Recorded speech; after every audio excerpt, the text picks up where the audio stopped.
Baik, kita mulai saja ya. Assalamualaikum warahmatullahi wabarakatuh. Selamat siang. Waalaikumsalam. Salam sehat, salam sejahtera untuk kita semua.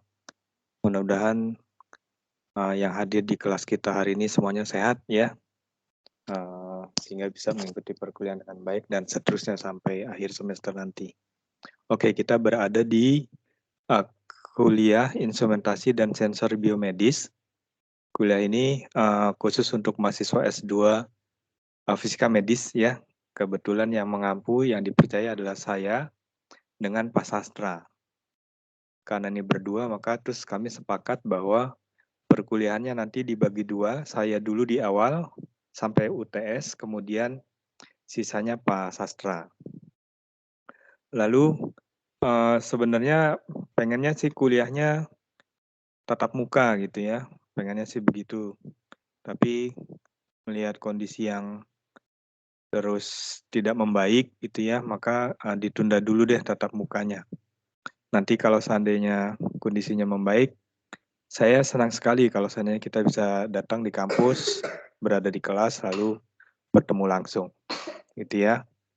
Nah, kuliahnya karena untuk sementara pakainya online, maka saya menggunakan platform MS Team ini untuk perkuliahan online kita. Mudah-mudahan sih nanti kamu bisa komunikasi dengan Pak Sastra, agar perkuliahannya ya lanjutin aja pakai MS Team ini. Nanti saya undanglah Pak Sastra sebagai owner juga di kelas ini ya, sehingga nggak perlu cari-cari platform lagi gitu ya. Nah, karena itu maka nanti semua file yang diperlukan seperti misalnya PowerPoint perkuliah ini sudah saya letakkan di MS Team.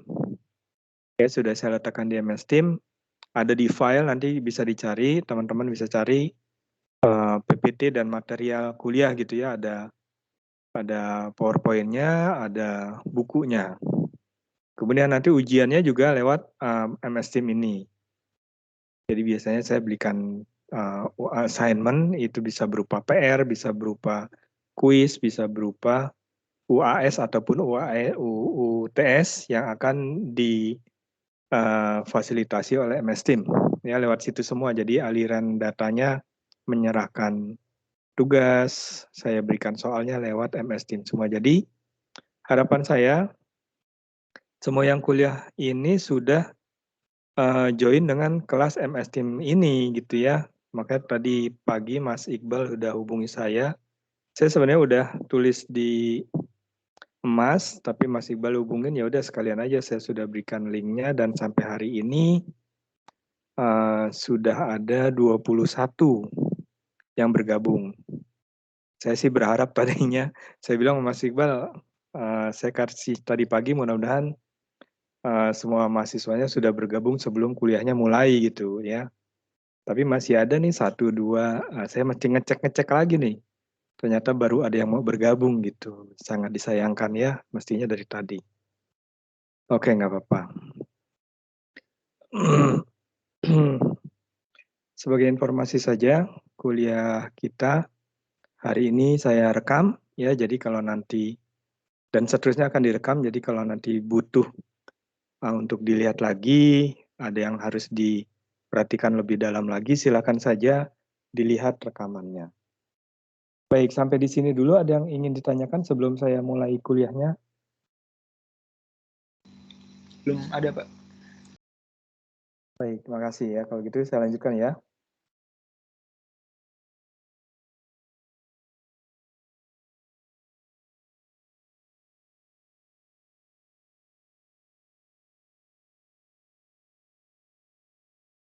Nah, kuliahnya sendiri sebenarnya kalau di jadwalnya kan jam 1 ya. Tapi karena ini hari Jumat, kadang-kadang suka agak terlalu mepet waktunya tadi, makanya saya minta izin kita mulainya 1:30. Tapi kalau seterusnya ingin mulainya jangan 1:30 Pak, kelamaan, misalnya jam 1:15 ya. Kita sepakati saja, misalnya kita mulainya jam 1:15 ya, mulai Senin depan. Ternyata 1:30 terlalu lama. Saya tadi makan siang ternyata tuh selesai jam 1:05, 1:10 udah selesai itu. Jadi kita mulainya jam 1:15 ya. Nah, ini adalah materinya. Jadi rencananya materi kuliah kita dirancang seperti ini. Jadi di awal sampai UTS itu akan diisi oleh saya dengan materi seperti ini. Pendahuluan nanti kita akan diskusi hari ini parameter-parameter apa saja yang harus kita perhatikan pada sebuah sistem pengukuran. Kemudian minggu depan kita akan detailkan tentang sensor, apa saja yang sedang menjadi tren di kalangan medis, ya. Kemudian nanti mulai itu detail satu-satu bagaimana pengukuran yang berbasis magnetik dan radiofrekuensi, ultrasonografi, aliran dan tekanan darah, sistem respirasi, dan sensor elektrokimia. Setelah itu nanti ada UTS. Saya masih belum terpikir UTS-nya, tapi kemungkinan nanti saya lebih senang UTS-nya itu adalah mereview paper gitu ya misalnya. Dan penilaiannya biasanya dikombinasikan dengan tugas-tugas yang ada. Nah setelah UTS nanti biar pas saya yang mengisi dengan materi seperti ini. Biasanya nanti ada dosen tamu gitu ya. Jadi bisa saja dosen tamu mengisi satu di sesi sebelum UTS, satu di sesi sesudah UTS ya. Biasanya ada Pak Daniel dari Siemens misalnya yang akan mengisi tentang MRI ataupun juga CT scan misalnya seperti itu ya. Direncanakannya seperti itu. Cuman jadwalnya kapan belum bisa ditentukan karena Pak Danielnya belum dihubungi. Nanti coba dihubungi oleh Pak Suprianto. Baik, ini adalah materi yang akan kita diskusikan selama 1 semester ke depan. Kemudian ini adalah komposisi penilaiannya. Jadi rencananya UTS akan dijaga oleh saya, UAS-nya dijaga oleh Pak Sastra. Lalu nanti akan ada nilai-nilai tugas, PR, kuis, dan lain-lain yang bobotnya bisa sampai 40% gitu ya. Jadi mudah-mudahan serius nih mengerjakan tugas dan PR-nya gitu ya. Kalau UTS dan UAS-nya untuk saya ya UTS-nya nanti bisa dibilang relatif sederhana gitu. Tapi yang saya harapkan sebenarnya adalah PR, tugas-tugas yang lain itu yang harusnya dituntaskan. Pengalaman kemarin ada satu yang tidak lulus hanya gara-gara ada tugas-tugas yang belum dikumpulkan gitu ya. Sayang sekali sebenarnya. Jadi tolong perhatikan bahwa ada tugas PR yang harusnya kita bisa kumpulkan sesuai jadwal yang disepakati ya. Bukunya ini yang utama yang nomor 1, tapi tidak tertutup kemungkinan kita akan coba cari-cari sumber yang lain ya. Terutama misalnya saya akan diskusi mengambil beberapa paper dari pekerjaan orang lain. Jadi tidak harus pada buku ya. Nanti kita akan lihat beberapa kuliah kita akan diskusi paper-paper yang dikerjakan oleh orang lain. Baik, sampai di sini dulu. Ada yang ingin ditanyakan? Silakan.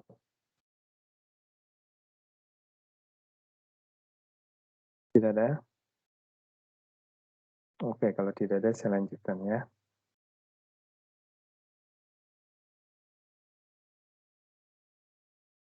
Sepertinya kamu sudah nggak sabar mau kuliah gitu ya. Begitu kita kuliah saja ya. Oke. Saya izin mematikan kamera saya ya. Saya khawatir internetnya jadi lebih lambat karena saya nyalakan kamera terus kamu teman-teman akunnya terlewat halaman gitu. Saya udah lihat dan cerita halaman 3 ternyata di layar monitor teman-teman masih ada di halaman 1 kan, konyol itu. Suaranya suara halaman 3 tapi yang tampil halaman 1. Silakan Mas Christian sudah angkat tangan. Apakah materi hari ini udah di-upload ke Teams atau belum ya Pak? Supaya Sudah. di-upload sudah bisa diakses oleh teman-teman. Sudah. Jadi semua filenya dari minggu pertama sampai minggu ke-7 sudah saya upload. Jadi kalau mau dilihat silakan. Walaupun ada peluang misalnya di dalam perjalanannya saya baca-baca lagi, saya perbaiki, saya kirimkan yang baru ya. Tapi setidaknya default-nya tuh sudah ada semua. Silakan dicek di MS Team, di file, nanti di situ ada folder PPT gitu ya. Nah itu diklik aja, filenya sudah ada di situ semua. Begitu Mas Christian.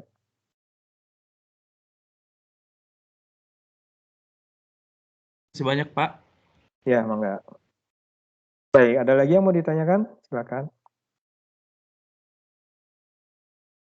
Mudah-mudahan ya 2-3 minggu lagi kita bisa ketemu di kampus ya, kuliahnya offline gitu ya, mudah-mudahan. Toh teman-teman kayaknya ada di Jakarta semua nih. Jabodetabek lah setidaknya. Kecuali ada yang di luar Jawa, itu mungkin bisa protes ke saya kalau ada di luar Jawa. Oh Pak Jati, mohon maaf, ini materialnya di Teams ini ya? Iya. Saya di kelas notebooknya nggak nemu. Sebentar. Saya kasih lihat ya. Iya Pak.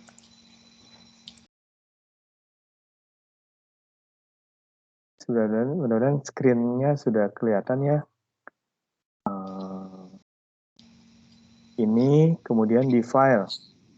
Oh. Di file. Nah ini ada PPT dan buku. Kelihatan ya. Nah itu kalau diklik. Nah itu sudah semua. Sudah saya kasih nomor 1, kemudian 2, 3, 4, 5, 6 itu urutan pekannya gitu. Urutan pekannya. Walaupun nanti mungkin bisa loncat-loncat ya. Tapi saya sih biasanya desainnya begini urutannya. Gitu ya, nanti bisa dilihat-lihat. Oke Pak, makasih Pak. Termasuk juga beberapa materi yang diberikan oleh dosen tamu waktu itu. Nah ini adalah materi semester lalu, tapi tahun lalu sorry. Tapi kalau seandainya harus saya revisi, nanti akan saya revisi dan saya akan berikan yang revisinya gitu, yang terbaru. Gitu ya, mudah-mudahan bisa dilihat nanti. Saya tutup dulu sesi. Ada lagi yang mau tanya? Silakan.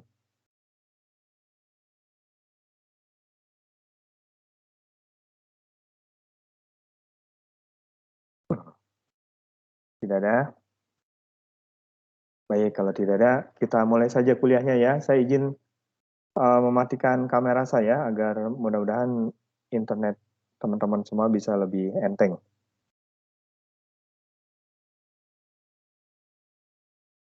Baik, kalau cerita tentang instrumentasi, apapun itu instrumentasinya ya, maka saya biasanya cerita sedikit di awal tentang apa itu pengukuran gitu. Lalu nanti kita akan coba lihat parameter-parameter apa saja yang mempengaruhi sebuah sistem pengukuran. Oke, kita mulai dengan unit gitu ya. Di mana-mana yang namanya pengukuran kan pasti harus ada unitnya gitu. Di sebuah daerah yang memang sudah begitu maju kebudayaannya maupun di sebuah tempat yang agak tertinggal kebudayaannya, pasti mereka punya unit gitu untuk melakukan pengukuran. Ya, maksud saya yang udah maju misalnya orang bisa mengukur temperatur dengan Kelvin ataupun panjang dengan meter, sementara di tempat lain bisa jadi menimbang itu satuannya daerah situ gitu ya, atau panjangnya satuannya daerah situ ya. Tapi pasti orang punya unit gitu untuk melakukan pengukuran. Betapa pentingnya si unit karena ketika orang melakukan pengukuran, mudah-mudahan berapa besar hasil pengukurannya itu dinyatakan dalam besaran yang memang sudah disepakati bersama gitu. Yang paling mudah kita ingat adalah meter gitu ya. Meter itu kan sebuah satuan yang semua orang sudah sepakat, ya udahlah kita sepakat bahwa panjang itu satuannya meter gitu. Pengototnya kayak apa? Saya nggak mau pakai meter Pak, saya maunya pakainya jengkal misalnya. Zaman kita masih kecil dulu pakainya berapa jengkal nih gitu ya. Ya nggak ada yang mengakui gitu ya, karena semua orang sepakatnya pakainya meter. Nah uniknya ya kalau kita lihat sejarahnya, si meter itu satuannya katanya adalah 1/10 juta kali, 1/10 juta kali panjang dari ujung utara bumi gitu ya ke garis khatulistiwa gitu. Dengan catatan dia harus melewati kota Paris lagi gitu ya. Apa egosentris sekali gitu maksud saya. Pakai dibilang harus melewati kota Paris gitu kalau kamu baca-baca sejarahnya si 1 meter. 1/10 juta kali. Tahu dari mana pada saat itu gitu ya. 1/10 juta kali. Lalu terus orang mendefinisikannya sebagai platinum bar, batang platinum. Seiring berjalannya waktu, akhirnya definisi si panjang itu, si meter itu kan berubah terus ya. Ada yang bilang 1 meter adalah 1,6 kali 10 pangkat 6 kali gitu. 1,6 juta kali panjang gelombang cahaya kripton misalnya gitu ya. Nah ini adalah definisi yang terus berkembang. Saya yakin sekali akan terus berkembang. Dan terakhir yang saya tahu, silakan dikoreksi kalau seandainya ada definisi yang lain, bahwa 1 meter itu adalah jarak yang ditempuh oleh cahaya ketika dia menempuh perjalanan selama 1/299 something detik gitu ya. 1/299 juta detik. Nah, itu definisi terakhir ya. Definisi terakhir dari meter. Artinya orang terus mencari definisi yang memang bisa disepakati bersama, bisa lebih akurat gitu ya. Seberapa akurat Pak, seberapa presisi. Oh, nanti kita cek lagi deh. Presisi apa sih itu ya? Akurasi itu apa sih? Di belakang nanti kita akan diskusikan. Baik, ini hanya cerita tentang sejarah saja, agar kita aware lagi bahwa semua pengukuran itu harusnya pakai unit gitu. Jadi jangan sampai nanti seorang mahasiswa S2, lulusan S2 Fisika Medis, mengukur tegangan sumber sinar X misalnya gitu, berapa tegangannya? Tapi seringnya saya dengarnya malah berapa kafenya gitu ya. Kalau di teman-teman di rumah sakit ataupun teman-teman yang bekerja di X-ray misalnya, yang dibilang sebutnya berapa kafenya nih gitu ya. 10 kafe gitu. Nah mudah-mudahan itu juga dipahami bahwa kafe itu adalah kilovolt gitu ya. Jadi kalau orang tanya berapa kafenya, harusnya saya lebih senang berapa sih tegangannya gitu. Tapi ya, itu kadang-kadang bahasanya di lapangan ya. Oke, unit.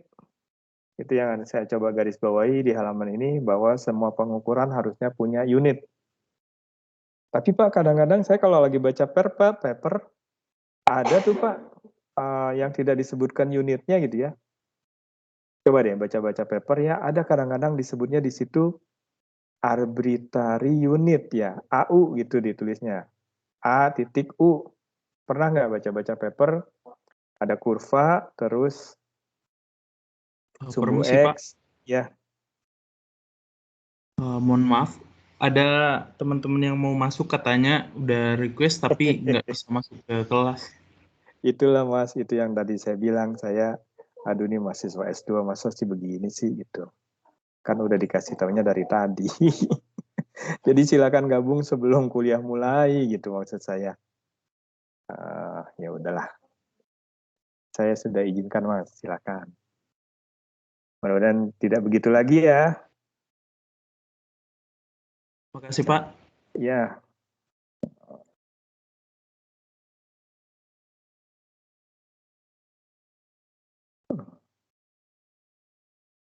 sudah diizinkan tapi belum masuk. Udah masuk belum? Hanya izin join saja tapi tidak masuk di kelasnya lagi. Mardon dan Adriani.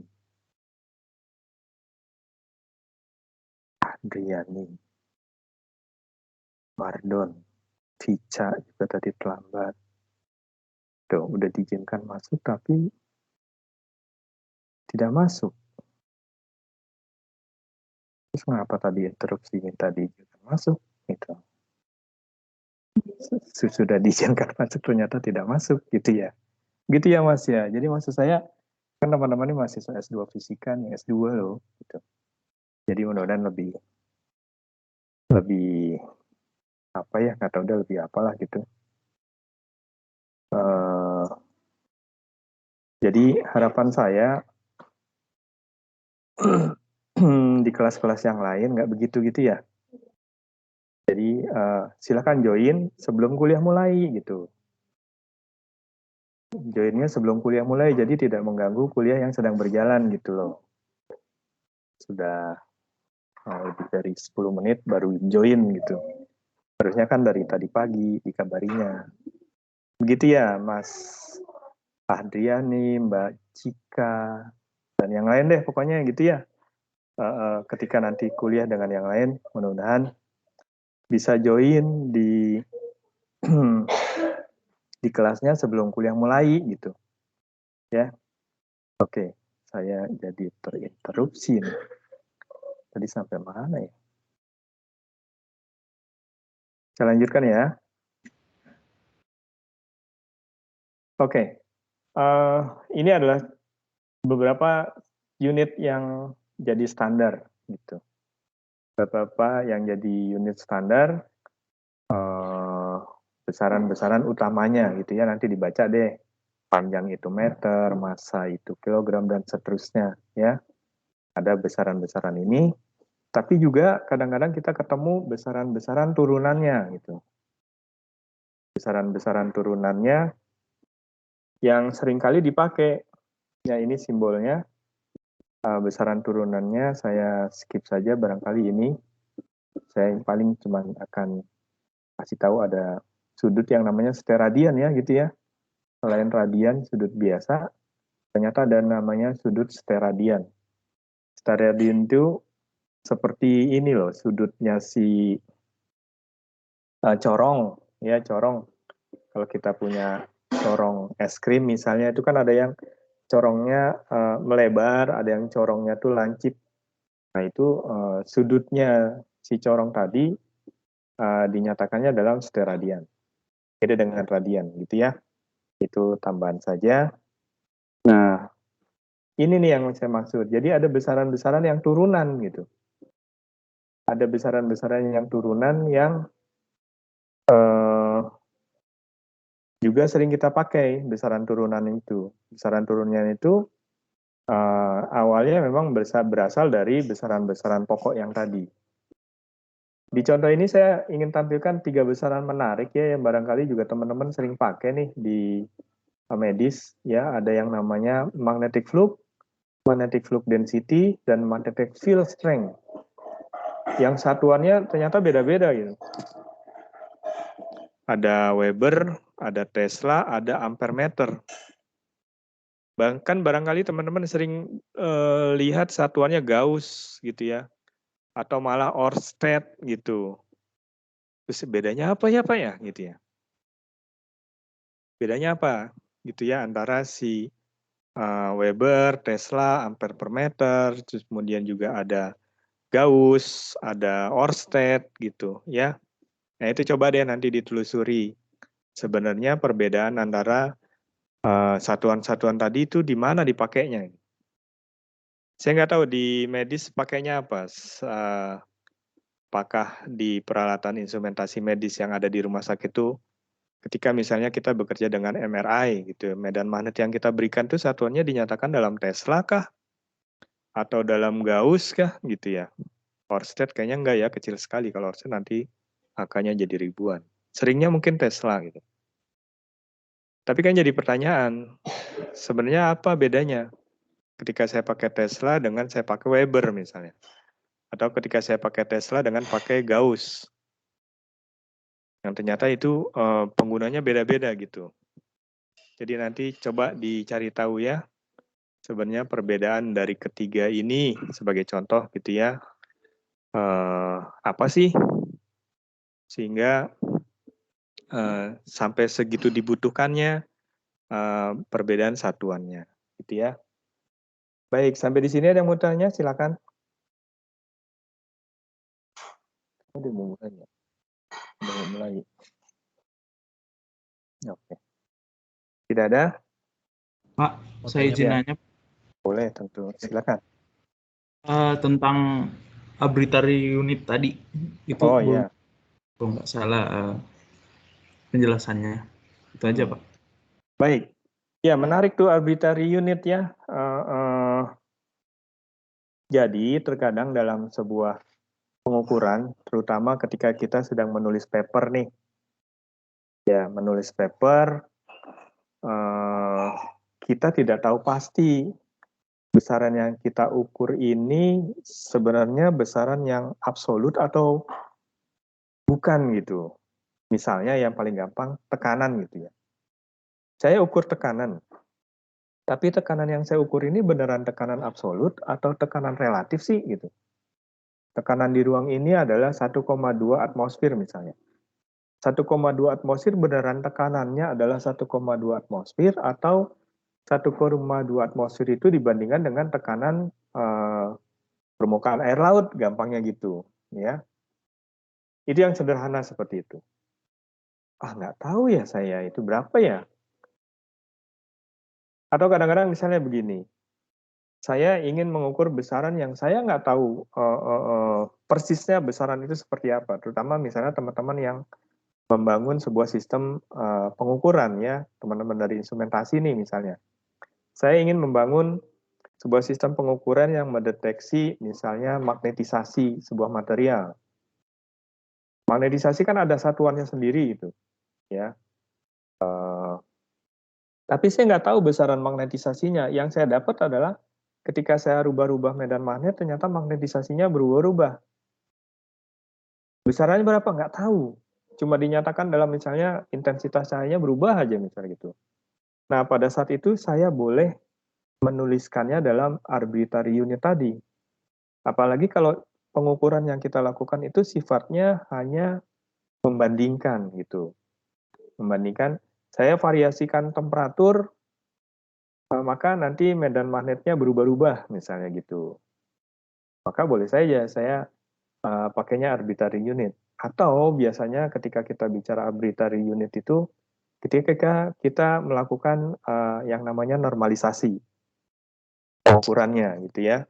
Jadi kita lakukan pengukuran lalu dinormalisasikan hasil pengukuran kita dibandingkan hasil pengukuran kita dengan satu pengukuran yang jadi patokan.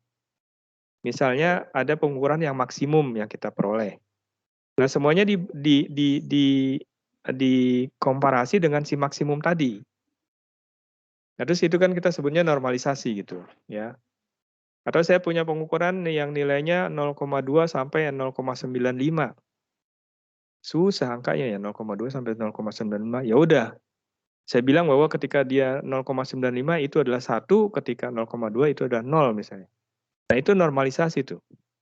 Semua nilainya dinyatakan menjadi 0 sampai 1 aja. Nah, pada saat itu saya boleh menggunakan satuannya arbitrary unit. Dan itu jamak digunakan di komunitas internasional ketika menulis paper. Begitu ya, Mas Christian, mudah-mudahan bisa menjawab. Terima kasih, Pak. Ya. Ada lagi yang mau tanya? Silakan. Bentar, saya mau pindah tempat dulu ya.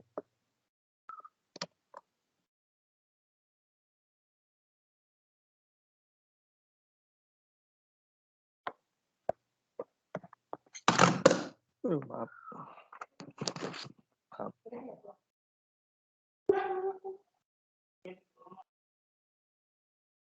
Saya tuh di rumah, ya. Jadinya karena rumah saya kecil, jadinya saya mesti pindah-pindah tempat. Mohon maaf ya. Pak mau tanya, Pak. Iya, silakan Mas Amar. Tadi kan misal pengukurannya tuh belum tahu apakah hasilnya itu absolut atau relatif. Apakah itu berlaku juga kalau misal alat ukurnya tuh misal belum dikalibrasi gitu, Pak? Kalau pengukurannya sifatnya membandingkan ya Mas. Jadi misalnya kita punya alat ukur yang belum dikalibrasi, lalu kita variasikan arus, lalu diukur temperaturnya misalnya gitu ya. Tapi si temperatur tadi, kita belum kalibrasi nih alat ukurnya. Kalau saya lebih senang ketika ketemu hal seperti itu, kita normalisasi gitu. Pengukurannya dinormalisasi. Toh yang kadang-kadang kita perhatikan dalam sebuah pengukuran adalah trennya gitu. Trennya sebenarnya ketika temperatur naik, ketika arus naik, temperaturnya naiknya seperti apa sih misalnya gitu. Logaritmik misalnya. Atau linear misalnya, atau malah turun. Jadi tren itu sebenarnya yang menarik untuk didiskusikan kadang-kadang. Terlepas dari kita tahu nilai sesungguhnya dari pengukuran itu apa, atau kita nggak tahu. Yang penting kita sudah tahu bagaimana trennya misalnya. Kadang-kadang ketemu seperti itu, Mas. Tentu saja sebuah kesalahan besar ketika kita melakukan pengukuran tapi belum dikalibrasi gitu. Bagusnya sih dikalibrasi dulu gitu ya. Mudah-mudahan menjawab Mas Amar. Oh, baik Pak. Terima kasih Pak. Ya, saya tadi pindah laptopnya nih. Mudah-mudahan di layarnya masih full screen atau gimana ya? Saya ingin konfirmasi dulu. Di layar teman-teman. Masih full screen, Pak. Masih share screen. Oh, masih share screen tapi terlihat full screen ya? Yang derive units PPT. Ya, yang halaman itu ya. Oke, baik. Yang penting masih full screen. Oke. Ada lagi yang mau tanya sebelum saya lanjutkan? Tidak ada? Baik, terima kasih. Kalau gitu saya lanjutkan. Nah, sekarang kita akan lebih detail lagi melihat tentang sistem pengukuran secara umum ya. Nanti ada parameter-parameter apa saja yang harus kita perhatikan tentang sebuah sistem pengukuran. Nah, kalau kita lihat ceritanya, sistem pengukuran itu kan awalnya ya dipakai untuk berdagang gitu ya. Kalau seandainya dulu nggak ada dagang, mungkin sistem pengukuran tuh nggak ada. Satuan tuh nggak ada gitu. Nah, ketika orang melakukan perdagangan, biasanya kan harusnya satuannya jelas, yang diukur juga jelas gitu. Akhirnya orang menggunakan tuh sistem pengukuran yang dipakai untuk mengukur besaran-besaran fisis, entah itu massa, panjang, luas gitu ya. Jual beli kan begitu ya, itu diukur gitu. Awalnya begitu. Saya dapat informasi tentang besaran-besaran fisis. Tapi seiring berjalannya waktu, kadang-kadang sebagai manusia kita butuh informasi itu untuk melakukan aksi gitu ya. Melakukan aksi misalnya ketika temperatur ruangan menjadi 80 derajat, maka aksinya harus kita lakukan, jangan-jangan ada kebakaran nih misalnya gitu ya. Ketika ruangan di situ oksigennya sedikit, maka ada aksi yang kita butuhkan. Oh, jangan-jangan banyak asap di situ misalnya gitu. Ya, oksigennya dikit. Nah, ini adalah kegunaan dari sebuah sistem pengukuran pada tahap berikutnya gitu. Saya melakukan pengukuran, saya punya informasi hasil pengukuran, dan saya gunakan hasil pengukuran itu untuk melakukan sesuatu. Begitu ya, banyak yang kita kerjakan dari situ. Diukur ternyata jumlah antibodinya menurun misalnya. Oh, berarti kita harus melakukan aksi memberikan vaksin misalnya gitu ya.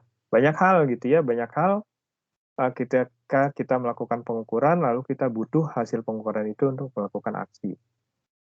Aksinya tuh nunggu gitu ya, nunggu setelah pengukuran itu selesai.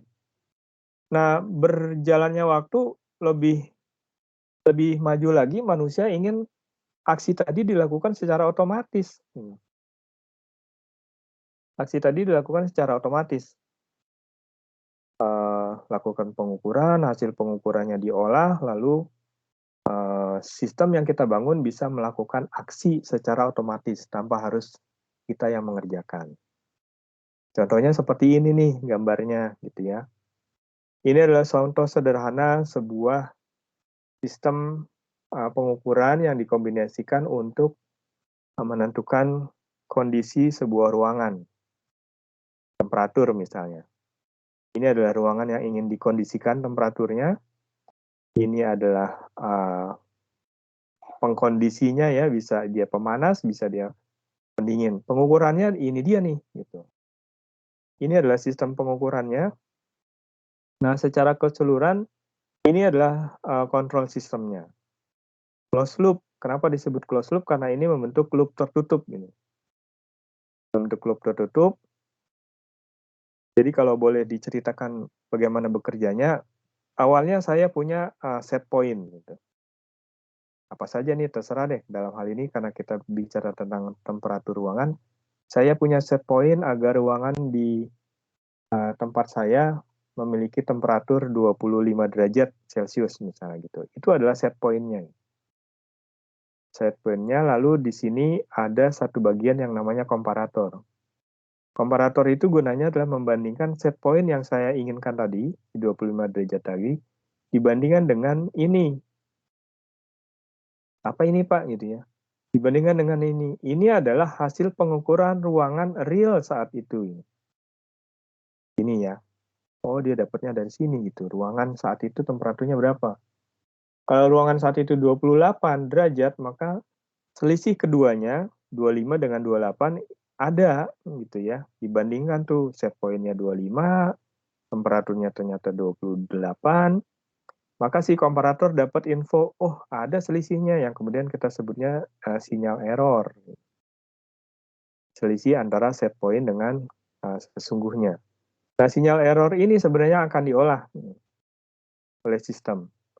Dia akan olah, kasih tahu ke sistem pendingin, temperaturnya ternyata masih ada selisih 3 derajat. Dinginkan dong. Oke, dia mulai bekerja dinginkan. Ruangannya turun jadi 26. 26 dideteksi nih sama sensor lagi. Kasih tahu lagi ke sini, 26. Si komparator membandingkan lagi 26 dengan set point. Oh, selisihnya 1. Sinyal error mengingatkan lagi ke sistem pendinginnya. Masih ada kok selisihnya, masih kurang dingin. 1 sih, gitu. Oh, kalau 1 dia langsung bereaksi, jangan cepet-cepet dingininnya, gitu. Bisa tuh sistem dibuat begitu ya. Jangan cepet-cepet dingininnya, pelan-pelan aja, ada tinggal 1 derajat ini. Dia dinginin sampai satu saat 25 derajat nih. Ketika 25 derajat dibandingkan dengan set point, errornya nggak ada. Pada saat itu sistem mendeteksi, oh sudah pas, errornya 0, maka udah santai aja, nggak usah kerja apa-apa di sini. Temperatur tercapai. Begitu ya kira-kira gambaran bekerjanya sebuah sistem closed loop yang akan mendeteksi sebuah pengukuran tertentu. Contohnya dalam kasus kita ini adalah temperatur ruangan. Banyak hal yang bisa dikerjakan yang mirip-mirip seperti ini. Sampai di sini ada yang mau tanya? Silakan.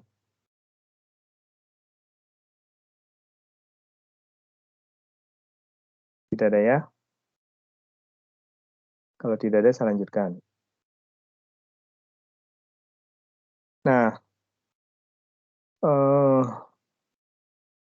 sebenarnya pada sebuah sistem pengukuran itu, kalau tadi itu adalah sebuah sistem kontrol yang komplit, ya, sistem pengukurannya kan sebenarnya di sini aja gitu. Ini keseluruhannya adalah sistem kontrolnya, gitu. Tapi sistem pengukurannya kan yang ini saja. Nah, kalau kita detilkan dia ini gitu, di sistem pengukurannya itu sebenarnya unsurnya apa saja sih, gitu ya? Unsurnya apa saja dalam sebuah sistem pengukuran?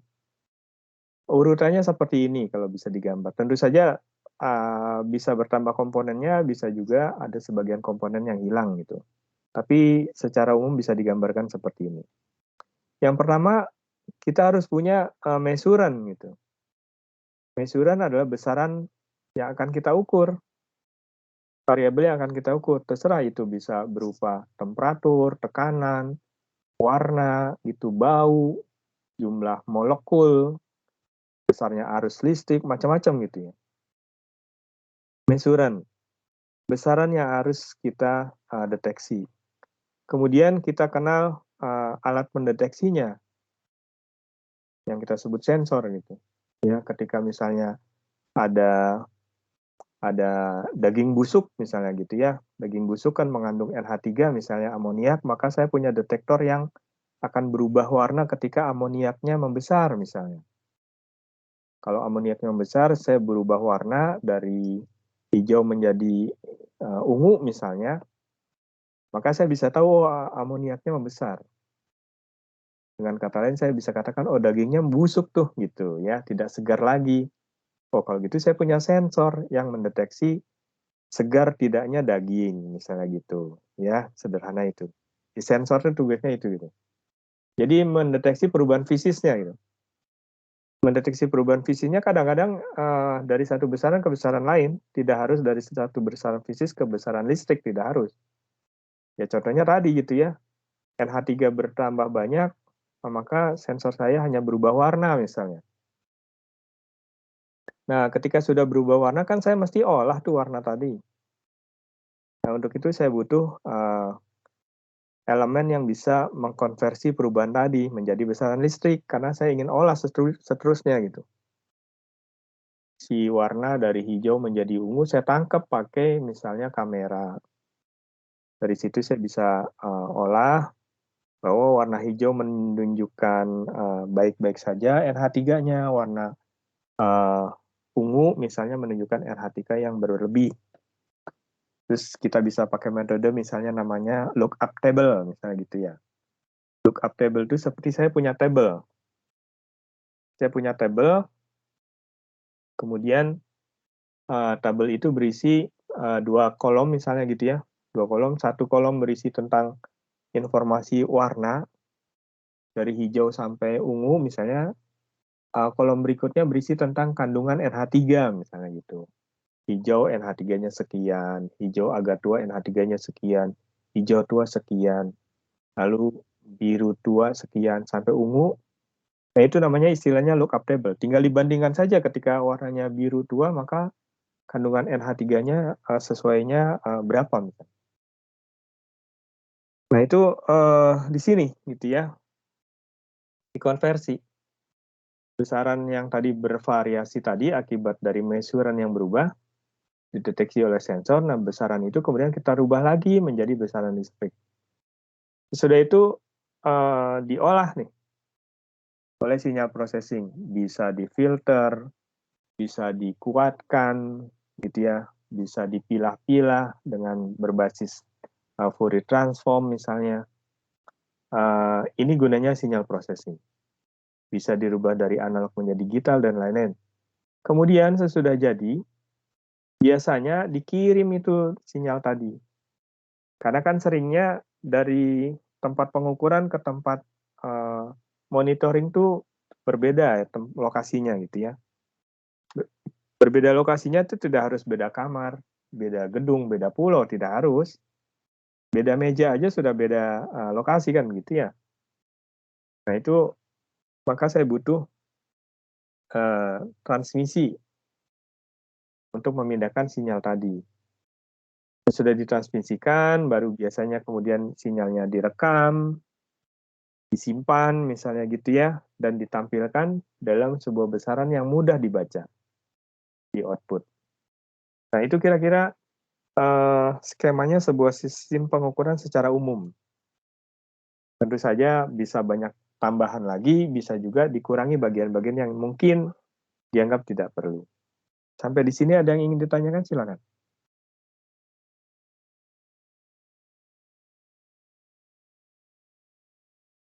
Tidak ada? Baik, kalau tidak ada, saya lanjutkan.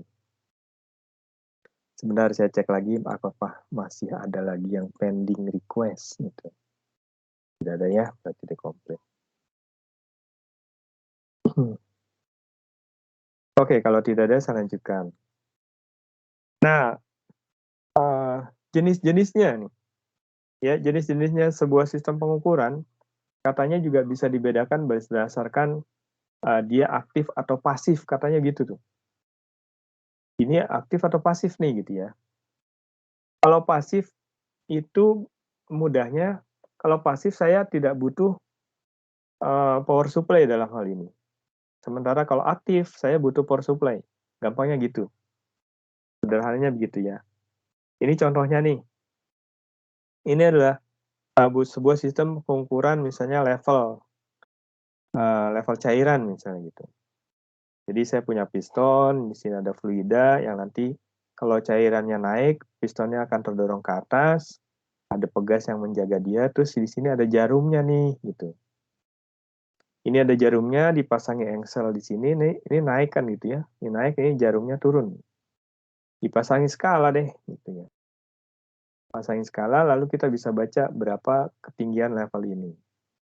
Benar-benar saya nggak butuh listrik dalam hal ini. Saya nggak butuh sumber tegangan. Benar-benar langsung terbaca nih dalam skala ini. Nah ini kita sebutnya sebagai pasif gitu. Kalau yang aktif dengan cara yang sama ya, misalnya saya punya tangki berisi cairan, saya ingin tahu berapa levelnya. Lalu di sini ada bagian yang mengambang gitu ya. Mengambang, pengapung ya di cairan tadi. Begitu cairannya naik misalnya, maka bagian ini akan ikut naik, dihubungi oleh sebuah jarum, sama seperti tadi ini ada jarumnya. Ini ada jarum, kemudian ada engselnya. Nah, jarum ini menggerakkan potensiometer misalnya. Potensiometer yang sudah diberikan sumber tegangan. Akibatnya potensiometernya akan menghasilkan perubahan tegangan misalnya. Nah, perubahan tegangan tadi nilainya selaras dengan berapa perubahan ketinggian di sini. Nah, karena saya butuh power supply dalam kasus ini, maka terus kita sebutnya ini sebagai instrumentasi yang aktif gitu. Yang tadi pasif, saya nggak butuh power supply sama sekali. Begitu ya, itu perbedaan antara aktif dan pasif.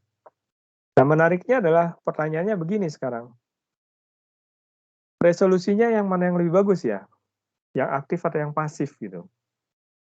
Kan sering ya kamu misalnya kita punya apa ya misalnya, yang paling gampang nih kalau di rumah sakit ini nih apa, pengukur tensi, ya pengukur tensi itu. Sekarang kan potensi itu banyaknya digital ya di mana-mana ya. Dulu waktu saya ke RSUI mau vaksin diperiksa tuh oleh petugas RSUI. Tensi saya dapatnya 170 gitu. Wah, 170 nggak boleh vaksin nih. Saya nggak pernah seumur-umur sampai 170 gitu ya, biasanya 120 aja.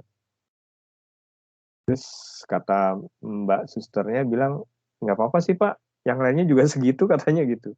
Artinya kan alat ukurnya nggak bener gitu ya. Itu digital tuh, yang keluar angkanya langsung. Yang mereknya Ohm lah gitu ya, kamu tahu lah mereknya Ohm sesuatu. Ada Ohm-nya di depannya. Digital dulu langsung kelihatan itu.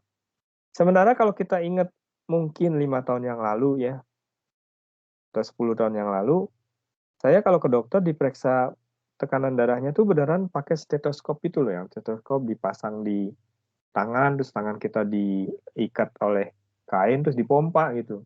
Nanti dokternya atau susternya dengar pakai stetoskop tadi, itu kan manual, itu kan pasif, ya, tidak ada listrik sama sekali di situ.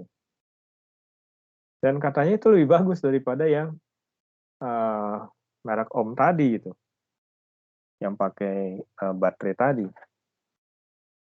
Nah, maksud saya menjawab pertanyaan ini nih. Yang ini sih Pak, yang manual, yang pakai skala manual digambar daripada yang digital. Lebih bagus ya? Iya Pak. Iya. Ya, jadi saya nggak bisa bilang bahwa yang aktif dalam kasus kita kali ini ya, yang aktif dalam kasus kita ini lebih baik daripada yang pasif. Ya kan, seringkali kita punya alat ukur yang digital semua tuh, voltmeter digital, ampermeter digital, tensi juga digital gitu, dibandingkan dengan yang manual tadi, yang masih pasif ya, yang tidak butuh power supply. Dan kamu tadi sudah konfirmasi tuh, bagusan yang manual Pak. Iya ya, dalam kasus tensi tadi, saya juga masih lebih percaya yang manual gitu daripada yang digital tadi. Tapi tentu saja banyak juga pengukuran-pengukuran yang berbasis pengukuran aktif yang lebih baik daripada yang pasif. Banyak juga yang lebih bagus ya daripada yang pasif gitu ya. Jadi kita tidak bisa ambil kesimpulan bahwa yang pasif lebih bagus daripada yang aktif atau kebalikannya. Tidak bisa ya. Saya nggak akan bilang itu adalah apple to apple untuk membandingkannya. Di dalam kasus tadi, tensi darah misalnya, saya cenderung memang yang pasif lebih baik daripada yang aktif. Baik, sampai di sini ada yang ingin ditanyakan, silakan.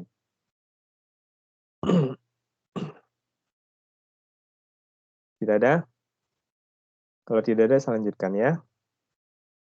Nah, selain aktif dan pasif, pada sebuah pengukuran kita juga kenal apa yang namanya null type atau deflection type. Gitu.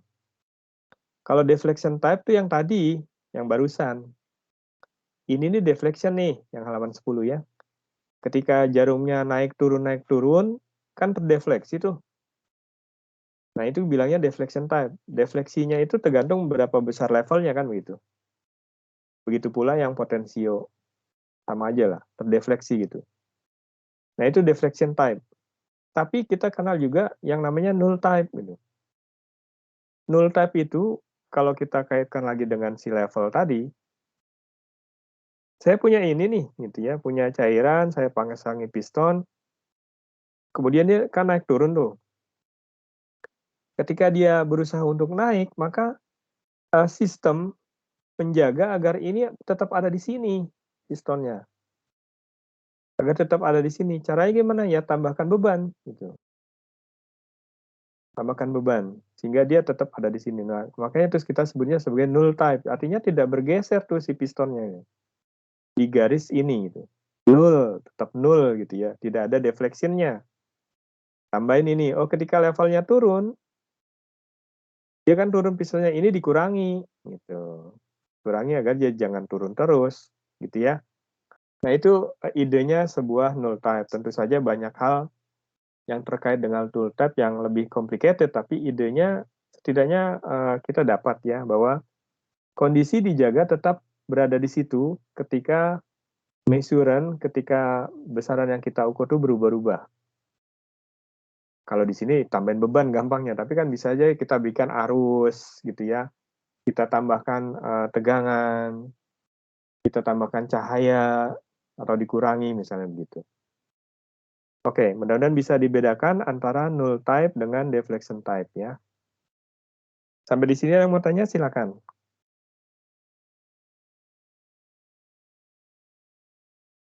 Tidak ada? Baik, kalau tidak ada, silakan.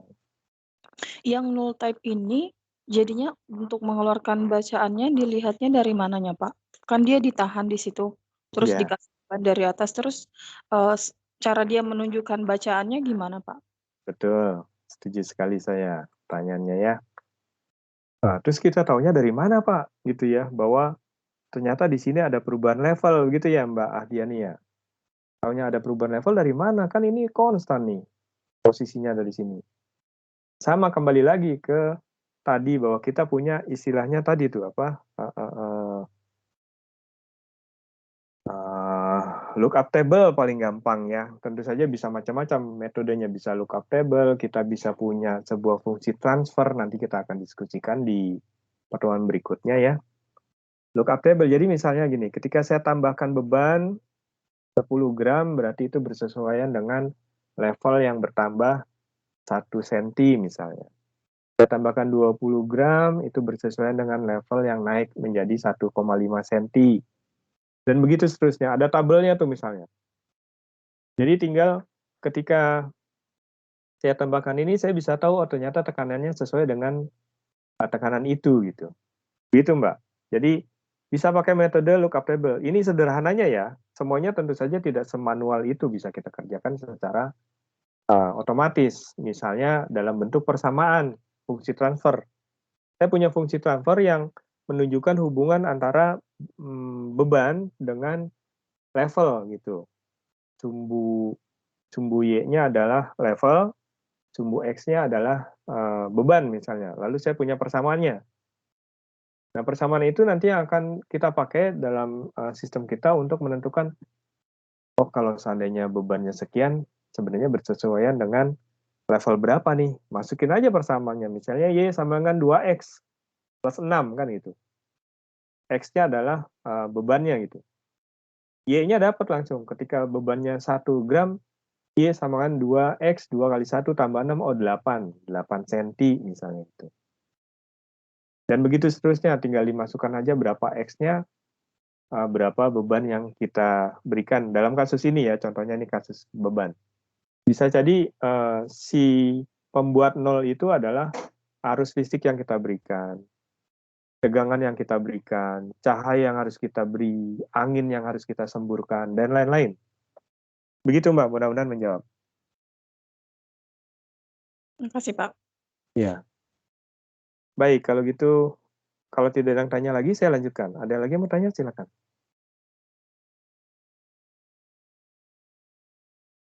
Tidak ada ya. Oke, kita sudah bisa membedakan null type, deflection type. Sekarang kita lihat besaran lain yang namanya presisi, repeatability, dan reproducibility. Ya, bedanya apa nih? Gitu ya. Sering tuh kita ketemu istilah-istilah presisi, akurasi gitu ya. Presisi itu apa? Akurasi itu apa? Presisi. Presisi itu sebenarnya menunjukkan seberapa terbebasnya sistem yang kita punya dari error. Gitu. Errornya random error dalam hal ini ya. Random error itu membuat pengukuran tuh acak nggak karuan gitu katanya. Nanti deh kita juga akan cerita tuh macam-macam error gitu. Ada random error, ada systematic error dan lain-lain ini. Nah, degree of freedom itu kan menunjukkan seberapa bagusnya alat ukur saya gitu. Sistem instrumentasi saya seberapa bagusnya terhadap error tadi. Kebetulan dalam hal ini random error. Kalau seandainya saya bagus sekali sehingga saya terbebas dari random error, maka alat saya memiliki presisi yang bagus. Presisi yang bagus itu berarti pengukurannya berulang-ulang dan hasilnya di situ-situ terus. Gitu. Tidak menyebar. Saya ukur misalnya temperatur nih. Temperatur ruangan saya harusnya adalah 30 derajat. Misalnya. Saya ukur dapatnya 30,1. Saya ukur lagi 30,05. Saya ukur lagi dapatnya 29,8. Ukur lagi 29,95. Terus selama 20 kali pengukuran hasilnya dekat situ gitu. Nah, itu berarti pengukuran saya presisi. Karena berulang di situ terus. Bisa jadi si presisi tadi hasilnya ternyata harusnya bukan 30 Pak ruangannya itu. Ruangan itu ternyata 26. Sesungguhnya gitu. Tapi saya dapatnya 30, 30,05, 30,1, 29,9. Di situ terus. Nah, gambarnya seperti ini nih. Gitu. Harusnya kan yang benernya di sini gitu hasilnya. Tapi saya dapatnya ini. Nah, itu saya akan bilang bahwa pengukuran saya presisinya tinggi. Berulang di situ terus. Tapi tidak akurat gitu. Akurasinya rendah karena jauh dari nilai sesungguhnya. Nilai sesungguhnya di sini. Nilai sesungguhnya temperaturnya 26 misalnya. Tapi saya ukurnya 30, 30,05, 30,1 gitu. Di sini terus. Nah, itu bilangnya presisi tinggi tapi akurasinya rendah. Kalau akurasinya juga tinggi, harusnya pengukurannya di sini terus nih. Ini presisinya bagus, akurasinya bagus. Kalau yang ini ada akurasinya jelek, presisinya juga jelek karena semua ukurannya acak gak karuan. Nah, hasil ini sebenarnya sangat tergantung pada error nih. Errornya sendiri sifatnya macam-macam. Ada yang namanya random error, ada yang systematic error. Ada diskusinya sendiri. Mudah-mudahan sih kita akan diskusikan nanti ya. Macam-macam error tadi. Oke, itu presisi dan akurasi mudah-mudahan kita bisa bedakan. Lalu kita kenal juga apa yang namanya repeatability dan reproducibility. Ini beda nih. Repeatability itu kalau seandainya kita lakukan pengukuran dalam sebuah periode waktu yang singkat gitu ya, dengan kondisi pengukuran yang sama, alat ukurnya sama, yang ngukur juga sama, tempatnya sama gitu, hasilnya sama, dekat-dekat situ terus gitu nilainya. Tadilah misalnya temperaturnya 26, diukurnya 26,1, 26,05, 25,9 terus ya. Nah itu bilangnya repeatability, diukurnya dengan termometer liquid in glass sama, orang yang ukur juga sama, dilakukannya di saat yang sama, nggak hari ini terus besoknya lagi, bahkan begitu itu. Nah, kalau dihasilkan pengukuran yang sama, maka kita bilang repeatability dari sistem pengukuran kita bagus. Nah, bedanya dengan reproducibility adalah kita melakukan pengukuran besaran yang sama tapi dengan metode yang berbeda. Jadi metodenya beda. Saya nggak pakai termometer liquid in glass lagi. Saya pakainya sekarang termometer yang berbasis potensium misalnya gitu ya, resistansi.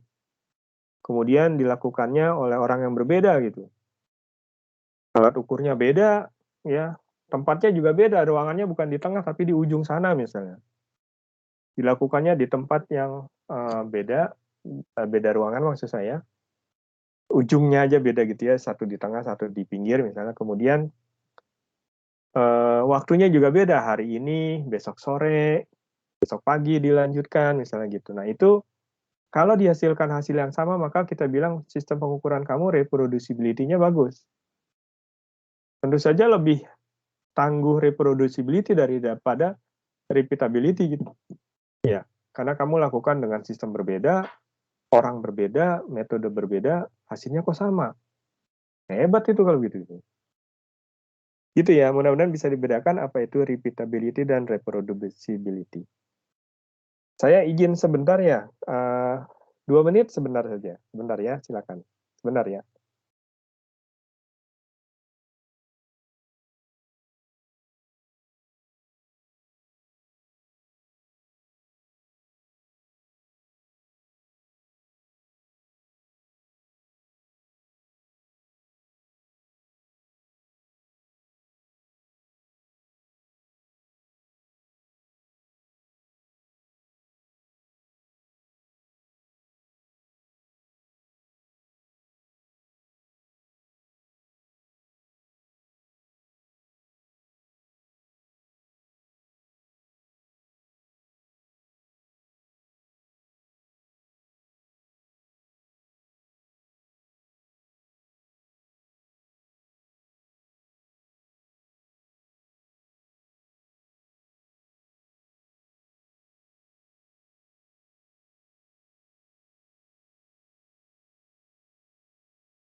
Oke.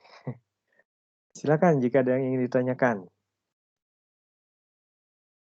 Perbedaan repeatability, reproducibility, presisi, dan akurasi. Agak susah ya kadang-kadang membedakan antara akurasi dengan presisi. Kalau kamu punya alat, kalau kita punya alat, kita lebih senang yang presisi tinggi, akurasi rendah, atau akurasi tinggi tapi tidak presisi. Tapi biasanya kalau akurasinya tinggi, harusnya juga dia presisi ya. Tanya Pak. Ya, silakan. Kalau yang namanya istilah kedapat tulangan itu mengacu ke repeatability atau reproducibility ya Pak? Istilah apa, sorry? Kedapat tulangan. Kedapat ulangan. Oh. Ya. Wah, saya baru dengar nih. Dapat diulang gitu ya. Dapat diulang itu. Iya Pak, kalau begitu. Kedapat ulangan, oke baik. Iya ya, kadang-kadang bahasa Indonesia suka ini ya. Suka hati-hati dengerinnya, dapat ulang saya baru dengar. Aduh, saya nggak bisa jawab nih, mohon maaf ya. Kenapa Mbak? Gimana Mbak? Nggak salah mengarah ke repeatability. Oh gitu, baik tuh udah dijawab tuh malah. Jadi saya baru tahu istilah kedapat ulangan seperti ini. Kalau memang dia mengarah ke repeatability berarti levelnya relatif lebih rendah ya daripada reproducibility, karena reproducibility itu dia diukur pakai metode yang berbeda, hasilnya sama, berarti bagus banget misalnya gitu ya. Oke, makasih Mbak. Saya justru baru tahu tuh kedapat ulangan itu istilahnya ya. Berarti cenderung ke repeatability ya. Iya, Pak.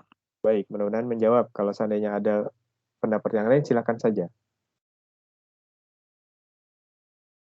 Ini biasa di Mas Ahmad ya tadi tanya. Biasanya itu kedapat ulangan itu ada di apa? Ada di mana?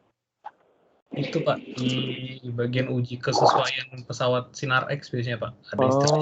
Oh, iya. Terus untuk ada beberapa modul itu istilahnya tuh reprodusibilitas Pak. Cuma saya rasa tuh lebih cocok ke repetabilitas kalau berdasarkan penjelasan Bapak. Berarti mungkin baik. ada beberapa istilah yang Iya.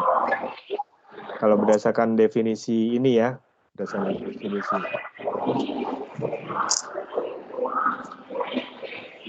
Oke, ada lagi yang ingin ditanyakan? Silakan. Iya, Mas. Rizky. Ada lagi yang ingin ditanyakan? Silakan. Baik, jadi ternyata parameter-parameter ini biasa juga ya teman-teman temukan ya di saat bersentuhan dengan instrumentasi medis ya. Baik, ada lagi yang mau tanya? Kalau tidak ada, saya lanjutkan. Saya, Pak. Boleh, silakan. Pak mau nanya tadi seputar null type instrument. Saya masih belum begitu nangkep maksudnya tadi, Pak. Null type ya? Ya. Jadi null type itu begini, Mas. Kan null type itu temannya adalah deflection type. Deflection type itu yang ini ya, saya nggak bisa. Bentar. Deflection type itu berarti defleksi ya, menyimpang gitu. Simpangan, ada simpangan. Ketika measuran yang kita ukur itu berubah, entah itu dalam hal ini level ya, ataupun besaran-besaran lain, maka kita langsung bisa lihat simpangan yang terjadi itu. Nah itu deflection type. Sementara yang null type, simpangan tadi itu ditahan. Diusahakan, contohnya ini nih, si level tadi, ketika levelnya naik, piston ini kan maunya naik tuh, kedorong oleh cairannya. Nah, kita tahan tuh dengan memberi beban yang lebih besar lagi di sini. Sehingga diharapkan pistonnya posisinya tetap ada di sini gitu. Ini ada garis nih tuh, garis tuh, ini ada garis juga. Nah, garis ini ditahan sama nih segaris gitu. Dengan memberikan pemberatnya. Nah, itu yang kemudian kita sebutnya null type. Jadi dijaga tetap tidak berubah walaupun measurannya berubah gitu. Nah, terus pertanyaan berikutnya sama tuh tadi ditanya oleh Mbak Dia nih, bagaimana caranya Pak kita tahu bahwa itu ada perubahan gitu. Nah, tahunya ada perubahannya kita lihat berapa aksi yang kita berikan. Dalam contoh ini berapa berat yang kita berikan kan itu. Berat yang diberikan 1 gram misalnya sesuai dengan naiknya dia 1 cm. Ketika saya beratnya berikannya 5 gram itu bersesuaian dengan naiknya ini 1,5 cm misalnya levelnya. Nah itu besaran itu harusnya sudah punya datanya kita. Di alat ukur itu kita sudah punya datanya. Entah itu dilakukan kalibrasi, entah dilakukan si pembuat alatnya, dalam bentuk persamaan bisa, dalam bentuk tadi tuh yang saya bilang lookup table bisa gitu ya. Bahkan yang lebih maju lagi dalam bentuk machine learning misalnya gitu. Kalau nanti kita bisa cerita-cerita sedikit tentang machine learning boleh deh. Begitu, mudah-mudahan menjawab Mas. Baik Pak, makasih Pak. Ya. Pak, kalau jadi yang tipe 0 itu, null type itu menggunakan prinsip perbandingan ya? Harus sebanding gitu. Harus dibuat kondisinya tetap 0. Jadi si siapa ya, misalnya dia adalah level, dalam contoh ini level ya. Levelnya ini nggak naik-naik nih, nggak turun, nggak tidak naik gitu. Nah itu diatur oleh tadi nih beban di sini. Nah berapa banyak bebannya dinyatakannya dalam tadi ya, bisa berbentuk fungsi transfer bisa berbentuk tabel-tabel tadi yang kita sebutnya sebagai lookup table. Kalau kamu pakai istilahnya perbandingan, boleh lah. Kira-kira begitu.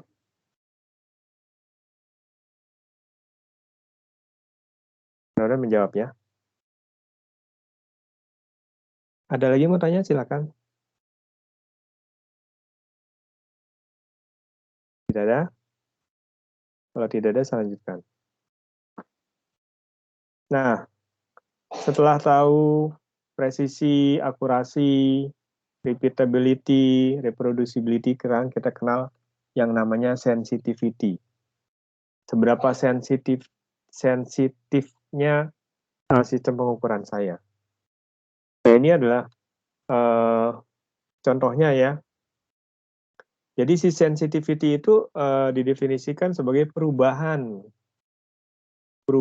dari alat ukur kita ketika measuran, ketika besaran yang kita ukur itu berubah gitu. Contohnya ya, dalam kasus ini kita mengukur temperatur misalnya itu. Mengukur temperatur, ketika temperaturnya berubah, maka tahanannya berubah misalnya, tabelnya seperti ini. Nah, ini yang saya sebut lookup table tadi, saya punya tabel ini nih gitu ya. Ketika saya punya tahanan sebesar 307 itu sesuai dengan temperatur 200. Tahanan sebesar ini sesuai dengan temperatur ini. Ini lookup table bilangnya. Jadi si sensitivitas itu adalah bagaimana si sistem pengukuran saya bereaksi terhadap perubahan besaran yang kita ukur. Dalam contoh ini, bagaimana resistan sensor saya berubah ketika temperaturnya berubah gitu. Seberapa besar perubahannya itu dinyatakan dalam sensitivitasnya. Kalau digambar kurvanya jadi begini nih. Jadi ini adalah yang kita ukur. Dalam hal ini temperatur. Ini adalah outputnya. Dalam hal ini adalah perubahan tahanannya. Kemudian saya punya datanya ini gitu. 307 dengan 200 ini kan sebenarnya gradien. Titik koordinat ya enggak? 307 dengan 200 itu kalau digambar ada di titik ini misalnya gitu ya. 314 dengan 230 ada di titik ini. Begitu terusnya saya dapatkan titik-titik ini dari hasil pengukuran. Kemudian saya bisa fitting. Maka saya dapatkan garis ini. Persamaan garisnya dapat. Lalu saya dapatkan gradiennya. Nah, gradiennya itu yang menunjukkan seberapa sensitifnya alat ukur saya. Kalau dalam kasus kita, ini adalah ohm, ini ada temperatur, maka sensitivitas alat ukur saya dinyatakan dalam berapa ohm per derajat Celcius. Berapa ohm per derajat Celcius, gitu ya. Nah, itu sensitivitas, atau kita cari berapa gradiennya deh, gitu. Maka saya bisa katakan dia sensitif atau tidak. Baik, sampai di sini ada mau tanya? Silakan jika ada yang mau tanya. Kalau tidak, ya silakan. Ini untuk perhitungan kali ya, perhitungan sensitivitas menggunakan gradien ini nih dapat dikerjakan untuk dua besaran yang hubungannya linear saja atau bisa banyak itu, Pak? Aha. Baik. Setuju saya ya. Biasanya sih yang linear saja ya. Kalau seandainya dia tidak linear, maka nyatakanlah ia dalam fungsi transfer misalnya gitu. Contohnya misalnya yang tidak linear begini nih. Kurvanya bukan itu deh gitu ya, kurvanya bentar saya ganti warna. Kurvanya misalnya begini. Yang hijau gitu ya. Yang hijau itu kan tidak linear tuh. Terus bagaimana saya ingin menyatakan sensitivitasnya gitu. Tetap saja saya boleh katakan bahwa pengukuran saya punya sensitivitas ini. Ini kebetulan saja tidak linear sensitivitasnya. Nah, untuk itu biasanya terus ya kita harus buat dia dalam format linear. Misalnya karena ini bentuknya logaritmik, maka skalanya ini jangan dibuat skala linear-linear misalnya, tapi dibuat skalanya adalah skala logaritmik misalnya gitu. Jadi ini kan skalanya masih linear nih, saya dapat kurvanya ini, tapi kalau kita rubah skalanya dalam bentuk skala logaritmik, sumbu X dan sumbu Y-nya, maka kurva ini jadi linear nanti. Dengan begitu saya boleh katakan sensitivitasnya tentu saja dinyatakan dalam logaritmik, nggak apa-apa. Gitu Mas. Jadi dalam beberapa hal kita ketemu yang memang alam itu sifatnya tidak linear gitu. Seperti misalnya perubahan resistansi terhadap temperatur, kebetulan di gambar ini linear. Memangnya linear nih gitu. Saya juga nggak berani jamin ini linear. Sampai sebatas mana dia akan tetap linear gitu. Nah, kadang-kadang ketika saya ketemu seperti kurva hijau ini, strateginya tadi, saya buat dia menjadi kurvanya tidak dalam skala linear-linear, tapi dalam skala logaritmik misalnya, sumbu X, sumbu Y-nya. Maka nanti saya dapatkan sensitivitasnya dinyatakan seolah-olah linear, tapi dalam satuan logaritmik. Atau saya potong-potong deh. Pada daerah tertentu, saya kan boleh katakan di daerah sini ya, di daerah yang atas misalnya. Daerah yang sini misalnya, sampai sini, ini kan linear nih, gitu ya, daerah sini saja misalnya.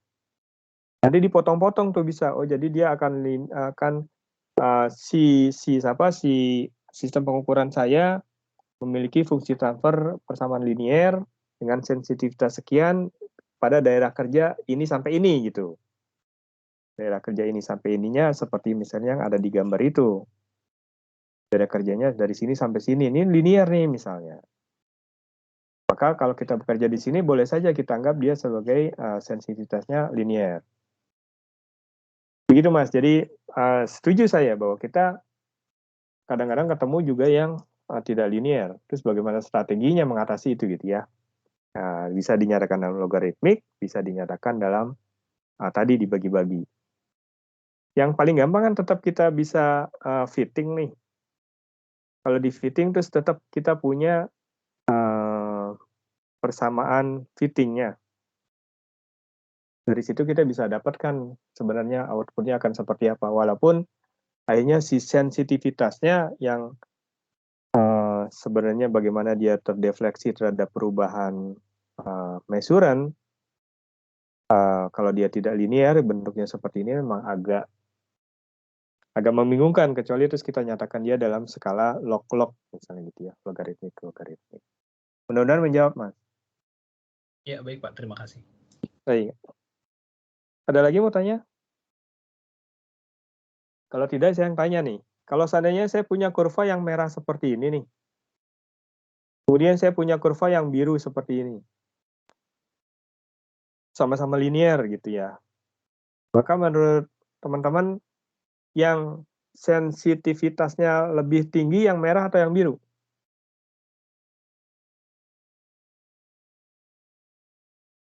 Ayo. Kalau bisa jawab dapat A, kalau salah jawabnya dapat E, berarti nggak bercanda saya. Yang mana yang sensitivitasnya yang lebih besar? Yang merah atau yang biru? Yang merah ya Pak. Yang merah ya, dapat A berarti kamu. Iya, yang merah ya. Yang merah ini sensitivitasnya lebih tinggi daripada yang biru.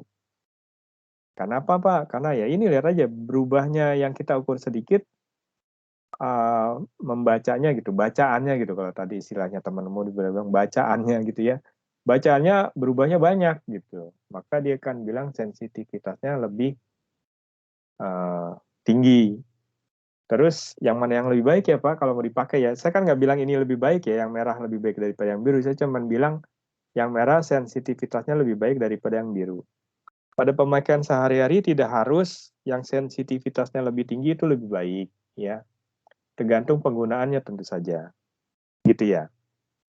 Kalau seandainya kita ingin mengukur level ketinggian cairan misalnya. Saya punya ketinggian cairan yang sensitivitasnya seperti si merah ini dan si biru. Si merah ini kalau saya pakai untuk mengukur ketinggian cairan di Ancol sana misalnya di laut gitu ya, tentu saja bikin sistem tidak tidak stabil, nggak karuan.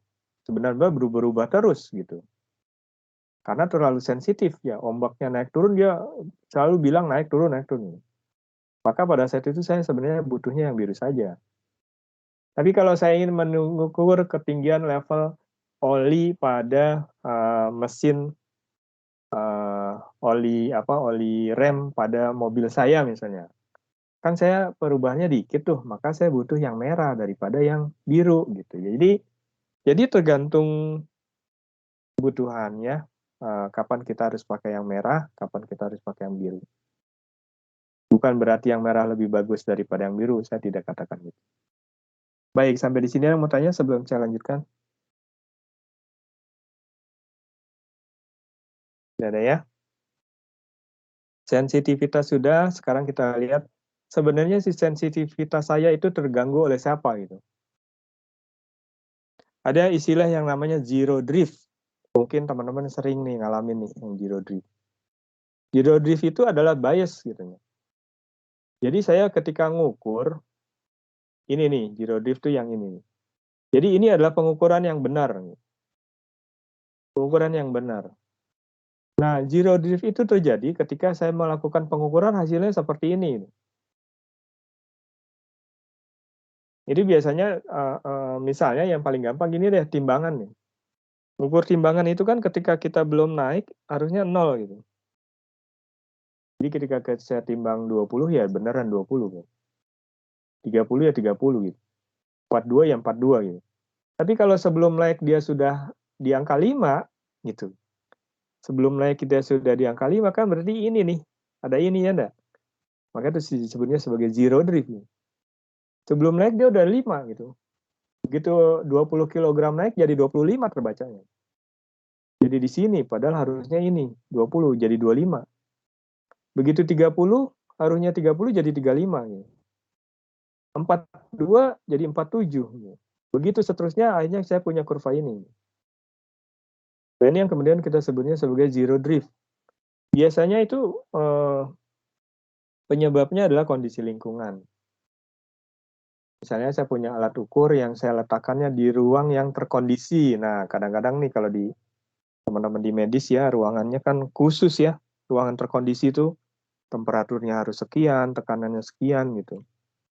Udah dikalibrasi, tiba-tiba si alat itu dipindahkan ke ruang yang tidak terkondisi gitu ya. Tekanannya tidak dikondisikan, temperaturnya nggak pakai AC misalnya. Ya semua berubah pada saat itu. Tapi berubahnya sama, tidak berubah-ubah terus gitu. Sekali aja berubah karena temperatur tiba-tiba naik, tekanan tiba-tiba naik. Nah itu akan menyebabkan peristiwa zero drift seperti ini. Nah, hal yang lain yang juga terjadi mungkin saja yang disebut sebagai sensitivity drift. Ini nih, sensitivity drift. Ini adalah pengukuran yang normal. Biasa yang ini sensitivity drift. Jadi sensitivity-nya bergeser gitu. Drift itu kan bergeser ya maksudnya.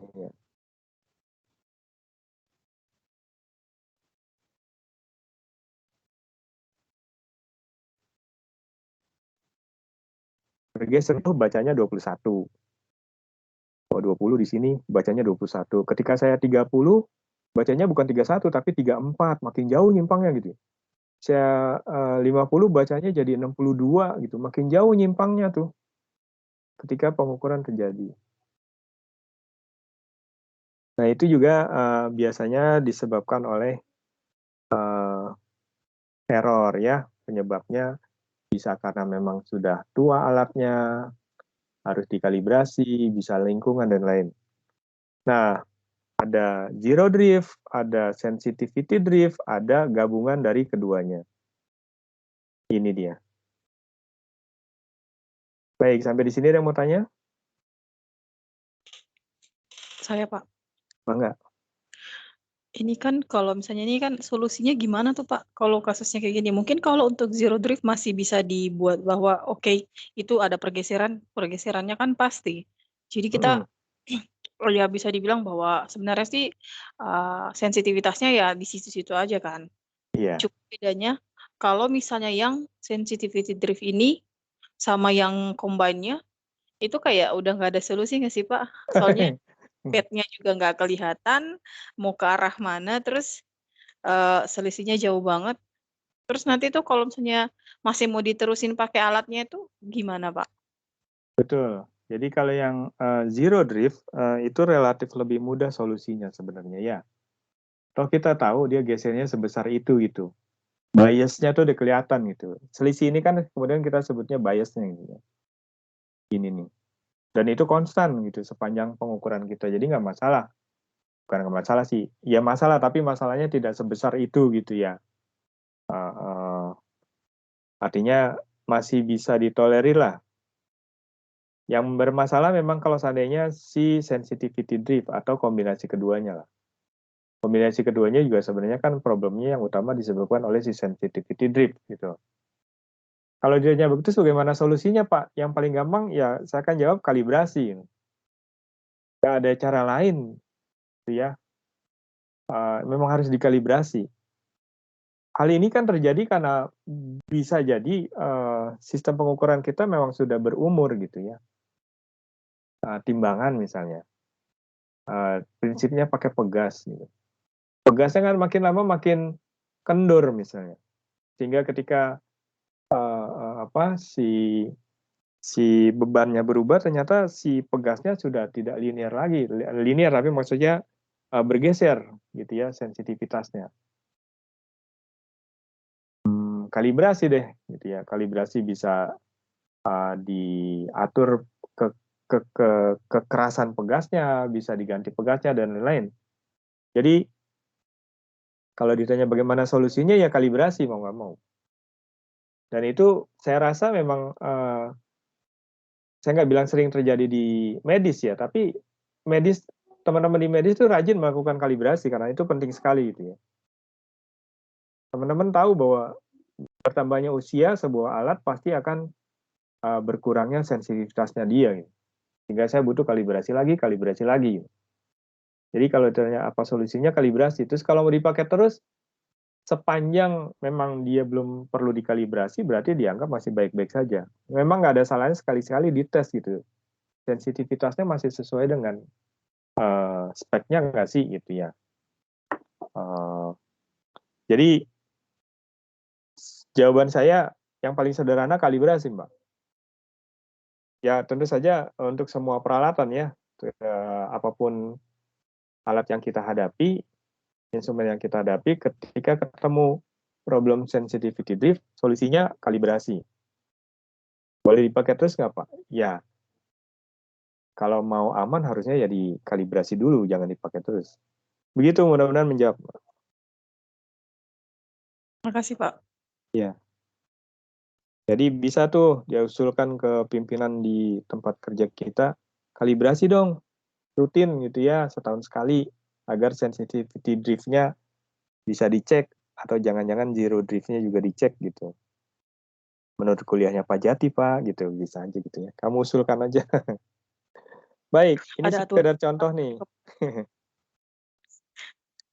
Ya, bisa jadi kerjaan tuh tiap tahun tuh kalau yang dikalibrasi banyak, terutama ini ya radioterapi gitu ya, ataupun yang berhubungan dengan sinar X gitu. Setahu saya banyak peralatan sinar X yang butuh kalibrasi itu Pak Supri sering cerita. Peraturannya sih Pak, kan memang ada sudah peraturannya ya.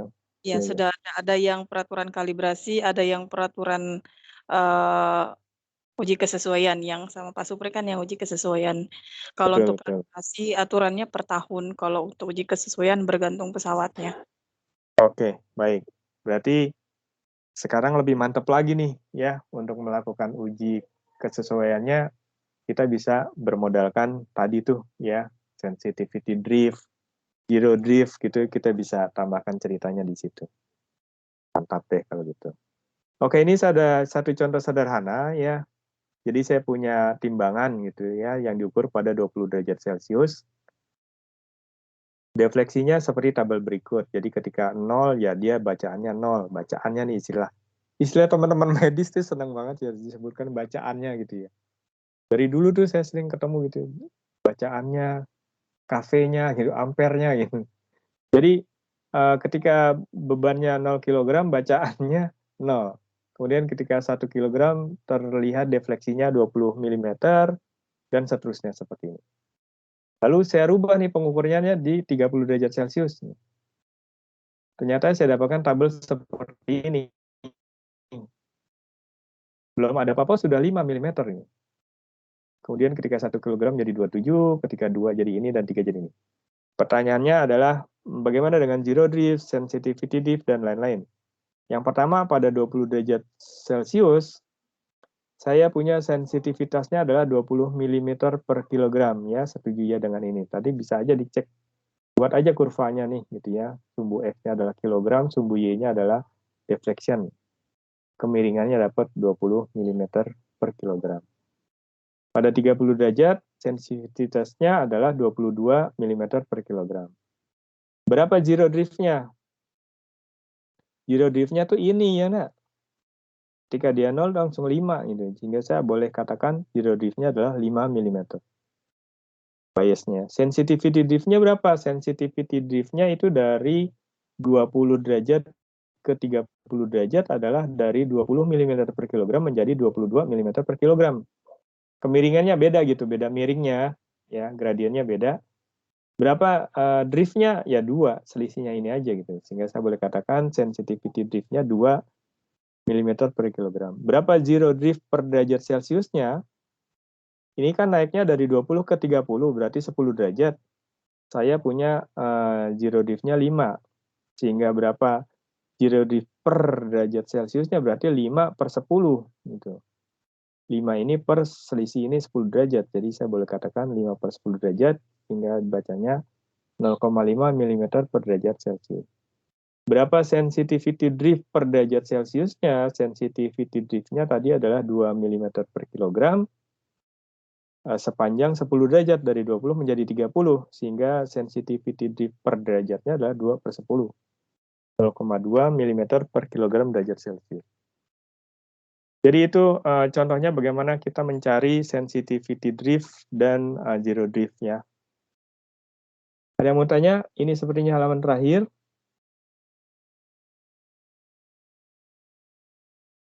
Tidak ada? Baik. Saya Pak, Ya. mau nanya, untuk sensitivity to disturbance ini biasanya itu, ini kan kalau dari contoh yang diberikan kan linear kan Pak, yang dari grafik tadi.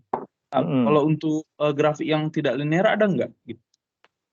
Contohnya saya nggak punya, saya bisa cari sih, tapi kebetulan nggak punya. Tapi kalau dilihat dari gambarnya yang hijau ini tadi nih, yang hijau ini tadi, sorry ya. Contoh dari sensitivity drift-nya ya, yang tidak linear ya. Saya belum ada contohnya kebetulan. Tapi harusnya sih dalam sebuah kejadian bisa saja kita ketemu seperti itu ya, bahwa ada sensitivity drift yang tidak linear bergesernya gitu. Yaitu tentu saja ketika sensitivity-nya sendiri sudah tidak linear gitu ya. Biasanya begitu. Tapi kalau sensitivity-nya dia linear, kemudian sensitivity drift-nya menjadi tidak linear, memang itu menarik sekali, berarti banyak faktor yang mempengaruhi dia gitu. Kalau contoh tadi kan kita cuma berubah temperatur, jangan-jangan temperaturnya dirubah, ada medan magnet, ada medan listrik, ada getaran, ada macam-macam yang kalau di total gangguan-gangguan itu membuat sensitivity drift-nya menjadi tidak linear. Bisa saja hal itu terjadi, dan kalau ketemu seperti itu, saya boleh katakan udah kacau banget tuh kondisi lingkungan di alat ukur situ gitu loh. Sampai sensitivity drift menjadi tidak linear. Begitu ya. Tapi contohnya, mohon maaf, saya belum ketemu. Makasih Pak. Ya, mangga. Ada lagi yang mau tanya? Tidak ada? Baik ya, kalau tidak ada, saya buat summary-nya. Hari ini kita sudah kuliah tentang bagaimana parameter-parameter sebuah sistem pengukuran dibangun ya. Ada presisi, akurasi, kita juga tadi mulai dengan aktif atau pasif, deflection atau null. Kemudian ternyata juga kita bisa lihat apa yang namanya sensitivity. sensitivity, kemudian juga ternyata akibat perubahan lingkungan, si sensitivity ini bisa berubah. Yang kita sebutnya sebagai zero drift dan sensitivity drift. Juga kita sudah diskusikan beberapa contoh. Kalau tidak ada yang tanya, saya cukupkan kuliah kita hari ini sebagai Pak. tugas. Terakhir Pak, mungkin saya agak miss tadi di yang measurement application, system application untuk yang loop tertutup sama yang terbuka Pak. Boleh jelaskan sekali lagi perbedaan mendasarnya Pak?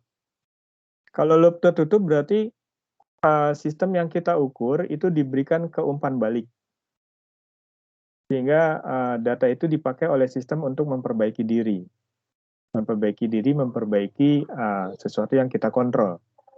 Tapi kalau loop terbuka, set point-nya itu sudah dia tidak butuh informasi pada saat itu seperti apa gitu. Dan itu biasanya hanya on off saja. Jadi on off seperti misalnya setrika listrik misalnya gitu ya. On off saja. Ada arus atau tidak arus ketika kita sudah set temperaturnya sekian gitu. Itu yang loop terbuka. Jadi tidak ada kontrolnya. Kalau loop tertutup ada kontrol yang dipakai berdasarkan data hasil pengukuran kondisi terakhir sistem yang kita amati. Mudahnya seperti itu, Mas. Perbedaannya. Siap, terima kasih Pak. Ya, baik. Baik ya, kalau tidak ada yang tanya, kita cukupkan dulu kuliah kita hari ini. Ini sedikit PR ya, sedikit PR yang tadi tuh, yang ada magnetic flux density, magnetic field strength, bahkan mungkin di tempat kamu biasa menggunakan Gauss atau Oersted pada MRI misalnya. Tolong dicari apa sih perbedaan nih. Setidaknya 3 ini deh gitu ya, magnetic flux density, flux strength. Apa perbedaan ketiganya? Sehingga kok bisa satuannya beda-beda, di mana dipakainya gitu ya. Nanti dikumpulkan lewat MS Team, saya akan buat assignment-nya. Baik, kalau tidak ada yang tanya lagi, saya cukupkan kuliah kita hari ini. Terima kasih semuanya, mudah-mudahan semuanya sehat. Kita ketemu lagi hari Jumat yang akan datang, jam 13.15 ya. 13.15 aja deh, kayaknya makan siangnya bisa cepat kok. Baik, kalau gitu saya cukupkan. Terima kasih semuanya. Assalamualaikum warahmatullahi wabarakatuh. Selamat sore semuanya. Waalaikumsalam Pak. Terima kasih banyak Pak. Sore, Ya, Pak. sama-sama.